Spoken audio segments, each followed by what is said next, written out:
The crowded room type. They're never alone. There's always somewhere to be, someone to talk to, a room full of people who know their name.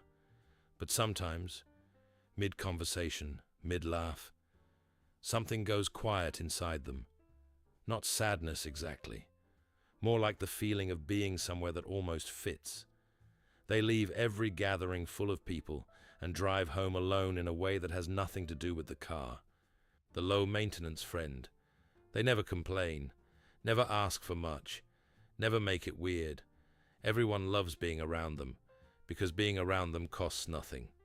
But nobody thinks to ask how they are, because they've never looked like they needed it. They became so easy to have in your life that people forgot to show up for them the way they show up for everyone else. The loneliness isn't loud.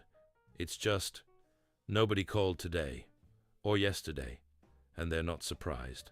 The funny one. They've made every room warmer, every silence shorter, every uncomfortable moment livable. People say they're the best to be around, and they are. But the humor is also a door that only opens outward. People feel like they know them. They've made sure of it, and made sure just as carefully that nobody actually does. The hyper-independent. They stopped asking for help, so gradually they didn't notice it happening. First, it was easier to just do it themselves. Then it became a point of pride. Then it became who they are.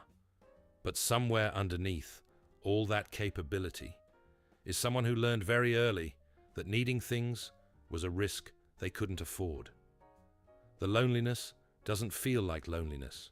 It feels like being fine. It's the fine that never gets questioned that's the heaviest. The one who stayed behind. The friendships are still technically there. The messages still come. Birthdays, memes, the occasional "we need to catch up." But catch up implies you're still running the same race. They're not. Everyone moved into new lives, and the distance isn't just geography. It's the slow accumulation of things you weren't there for. Inside jokes you don't have. References you don't get. The friendship is real. It's also somehow already a memory of itself. The late-night texter. Something about 2 a.m. makes honesty easier.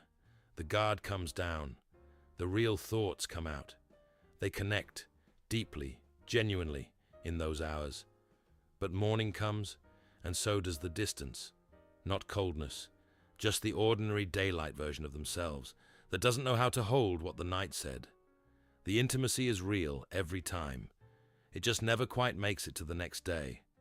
And after a while, they start to wonder if they're only capable of being known in the dark. The one who outgrew the room. They didn't leave. They changed. And now they sit across from people they love and feel the gap between who they were and who they've become like a pane of glass nobody else can see. The love is still there, completely. But something can't be said. Not because it wouldn't be heard, but because it wouldn't land. And explaining the distance would only make it wider. The performer. They're so good at being on that even they have stopped being sure where the performance ends. People feel close to them. They've built it that way. Carefully, skillfully. But real closeness requires stillness. And stillness is the one thing they've never learned to offer. So they keep performing, for rooms that adore them, in a silence only they can hear. The one who stopped telling people things. Nothing dramatic happened. No falling out, no betrayal.